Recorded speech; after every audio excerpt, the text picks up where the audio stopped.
আমার আজকের ভিডিও জাগ্রত এক কালী মন্দির নিয়ে। মা আনন্দময়ী কালী মন্দির। এই কালী মন্দিরের সাথে জড়িয়ে আছে অনেক অলৌকিক কাহিনী, যা শুনলে তোমাদের গায়ে কাঁটা দিতে বাধ্য। এই মন্দিরে আসতে হলে তোমাদের শিয়ালদা থেকে মেন লাইনের যে কোনো ট্রেন ধরে, যেমন শান্তিপুর লোকাল, ব্যারাকপুর লোকাল বা রানাঘাট লোকাল, যে কোনো ট্রেন ধরে তোমাদের আসতে হবে সোদপুর স্টেশনে। স্টেশনের বাইরে টোটো বা অটো পেয়ে যাবে। শুধু তোমাদের বলতে হবে আনন্দময়ী কালীবাড়ি যাব অথবা হলদে কালীবাড়িতে যাব, তাহলে টোটো তোমাদেরকে ডিরেক্টলি সেখানে নিয়ে যাবে। আমি যেহেতু পানিহাটি ইস্কন মন্দিরটাও দেখবো একসাথে, সেই জন্য আগে ইস্কন মন্দিরে গেছিলাম। সেই জন্য টোটো স্ট্যান্ডে বলেছি আমি পানিহাটি ফেরিঘাটে যাব।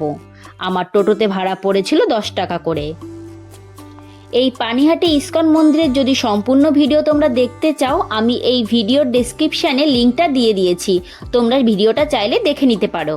এই ইস্কন মন্দির থেকে পায়ে হেঁটে 5 থেকে 10 মিনিটের মধ্যে তোমরা চলে যেতে পারো কিন্তু আনন্দময়ী কালীবাড়ি অথবা হলদে কালীবাড়িতে।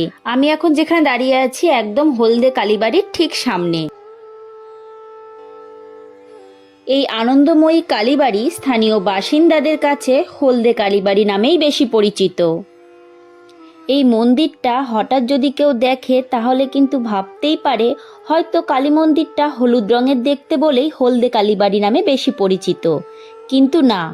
এই হলুদ রঙটা কেন বা হলদে কালীবাড়িটা কেন বেশি পরিচিত এই নামে, তার পেছনে রয়েছে অনেক অলৌকিক ঘটনা, যা রীতিমতো অবাক করে দেওয়ার মতো। কি সেই সব অলৌকিক ঘটনা, কী বা আছে এই হলদে কালীবাড়ির ইতিহাস, সবই তোমাদেরকে বলবো। চলো মন্দিরে প্রবেশ করতে করতে। এই মন্দিরের বয়স প্রায় এখন 328 বছর। ইংরাজি 1694 সালে এই মন্দিরটি প্রতিষ্ঠিত হয়েছিল।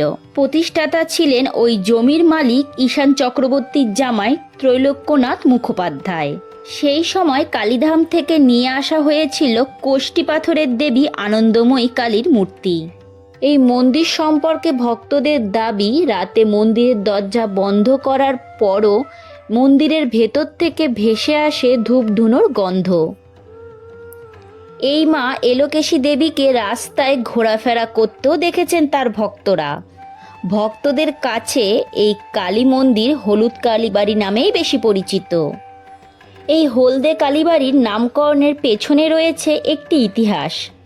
কথিত আছে অতীতে এই কালী মন্দির থেকে হলুদ না গেলে গোটা এলাকায় কোনো বাড়িতেই গায়ে হলুদের অনুষ্ঠান বা বিয়ে হতো না। এই জন্যই এই কালী মন্দিরের নাম হলদে কালীবাড়ি। এই মন্দিরে আসলে তোমরা এখানকার স্থানীয় বাসিন্দাদের কাছে অনেক এই মন্দির সম্পর্কে অলৌকিক ঘটনা জানতে পারবে। এবার চলো তোমাদেরকে বলে দিই এই মন্দিরে আসলে তোমরা কি কি দেখতে পাবে। মন্দিরের গর্ভগৃহের সামনে রয়েছে একটা বারান্দা, যার এক পাশে রয়েছে মা সারদা দেবীর একটি ছবি, তো অন্যদিকে রয়েছে শ্রী শ্রী রামকৃষ্ণ দেবের একটি ছবি। মন্দিরটি খোলা থাকে সকাল 6টা থেকে দুপুর 12টা পর্যন্ত, আবার বিকেল 5টা থেকে 8টা 30 পর্যন্ত।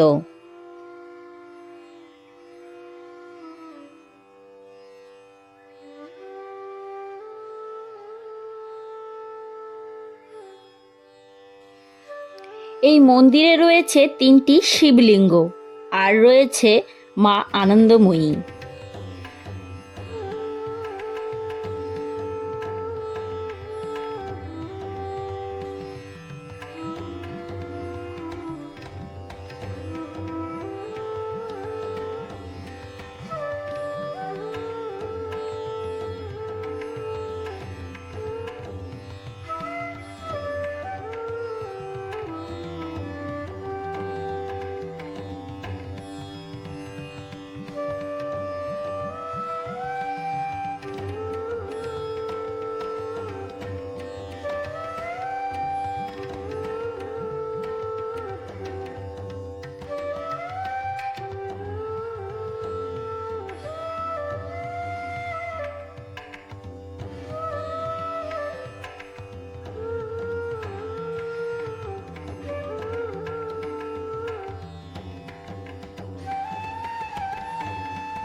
অপূর্ব সুন্দর মাতৃ প্রতিমাটি, যা দেখলে সত্যি চোখ ফেরানো যায় না।